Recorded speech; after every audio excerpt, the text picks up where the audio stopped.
بسم اللہ الرحمن الرحیم۔ شروع اللہ کے نام سے جو بڑا مہربان نہایت رحم کرنے والا ہے۔ دنیا کی تاریخ میں بہت سے ایسے بادشاہ اور فرعون گزرے ہیں جن کے پاس مال و دولت کے بہت سے انبار تھے، لیکن جب بات کی جائے قارون کے خزانے کی تو وہ تمام بادشاہوں اور فرعونوں کے خزانے اس کے خزانے کے سامنے کچھ بھی نہیں تھے۔ اس بات کا اندازہ اس سے لگایا جا سکتا ہے کہ موجودہ دور کے تمام مال و دولت اور خزانوں کو اکٹھا کیا جائے اور اس کا موازنہ قارون کے خزانے سے کیا جائے تو یہ سب خزانے اور مال و دولت قارون کے خزانے کا معمولی سا حصہ بھی نہیں ہوں گے، بلکہ قارون کے پاس اس سے زیادہ اور کہیں زیادہ خزانے اور مال و دولت تھا۔ حقیقت میں قارون کون تھا اور اس کے پاس اتنا خزانہ کہاں سے آیا، اور پھر اس خزانے کا وبال اس پر کس طرح پڑا،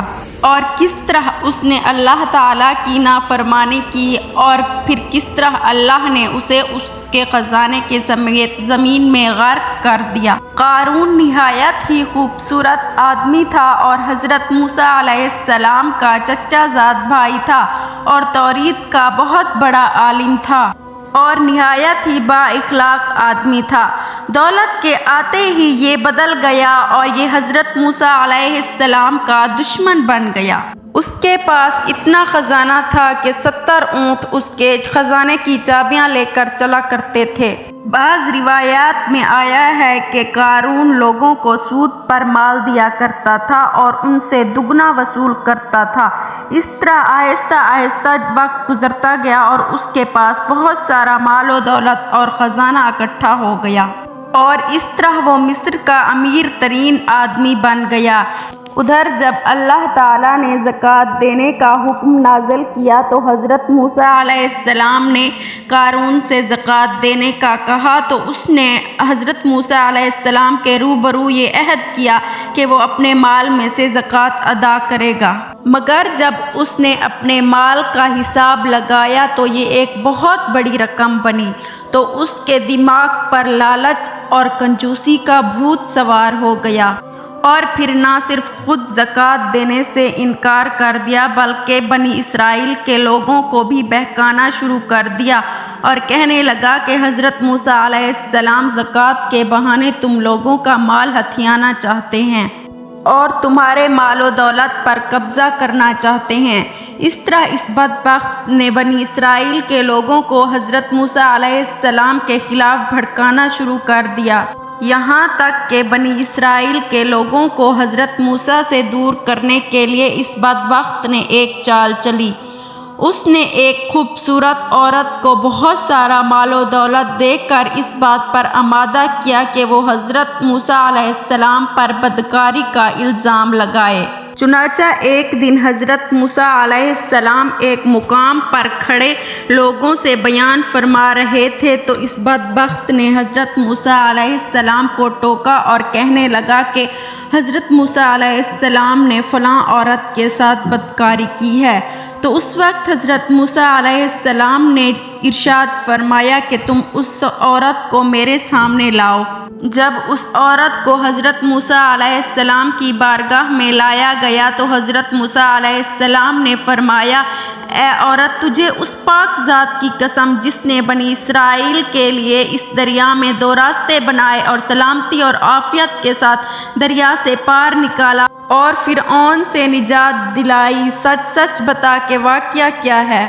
تو اس وقت وہ عورت حضرت موسیٰ علیہ السلام کے جلال سے ڈر گئی اور اس نے کہا، اے اللہ کے نبی، اس قارون نے مجھے مال و دولت دے کر آپ پر بدکاری کا الزام لگانے کے لیے آمادہ کیا تھا۔ تو اس وقت حضرت موسیٰ علیہ السلام کی آنکھوں میں آنسو آ گئے اور حضرت موسیٰ علیہ السلام نے اللہ کا شکر ادا کرنے کے لیے سجدہ کیا اور اللہ کی بارگاہ میں دعا فرمائی کہ اے اللہ، قارون پر اپنا غضب نازل فرما۔ اس کے بعد بڑے مجمع میں کھڑے ہو کر آپ نے فرمایا کہ جو لوگ میرے ساتھ ہیں وہ ایک طرف ہو جائیں اور جو قارون کے ساتھ ہیں وہ دوسری طرف ہو جائیں۔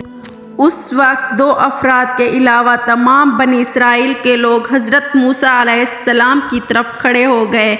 اور پھر حضرت موسیٰ علیہ السلام نے زمین کو حکم دیا کہ اے زمین تو قارون کو پکڑ لے، تو اس وقت زمین نے قارون کو گھٹنوں تک اپنے اندر دھنسا لیا۔ ایک بار پھر حضرت موسیٰ علیہ السلام نے زمین کو حکم دیا، پھر زمین نے کمر تک قارون کو اپنے اندر دھنسا دیا۔ یہ منظر دیکھ کر قارون رونے لگا اور التجائیں کرنے لگا اور اپنی رشتہ داری کا واسطہ دینے لگا، مگر حضرت موسیٰ علیہ السلام نے قارون کی بات کی طرف توجہ نہ فرمائی۔ تو قارون کے ساتھی لوگوں سے کہنے لگے کہ حضرت موسیٰ علیہ السلام نے قارون کو اسی لیے زمین میں دھنسایا ہے تاکہ اس کے خزانے پر قبضہ کر سکے۔ حضرت موسیٰ علیہ السلام نے اللہ کی بارگاہ میں یہ دعا فرمائی کہ قارون کا مکان اور اس کا خزانہ بھی زمین میں دھنسا دیا جائے،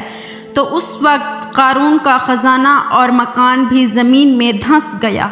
اللہ تعالیٰ نے قرآن میں ارشاد فرمایا ہے، جو لوگ بخل کرتے ہیں اس چیز میں جو اللہ نے انہیں اپنے فضل سے دی، یہ ہرگز ان کے لیے اچھا نہیں بلکہ برا ہے، اور ان قریب جو بخل کیا کرتے تھے قیامت کے دن ان کے گلے کا طوق ہوگا، اور اللہ ہی وارث ہے زمین کا اور آسمانوں کا، اور اللہ تمہارے تمام کاموں سے واقف ہے۔ پیارے دوستو، اس طرح قارون نے اللہ تعالیٰ کی نافرمانی کی اور زکوٰۃ دینے سے انکار کیا اور حضرت موسیٰ علیہ السلام کی شان میں گستاخی کی، تو زمین نے اس کو اپنے اندر دھنسا دیا اور غرق کر دیا اور تمام لوگوں کے لیے عبرت کا نشانہ بنا دیا۔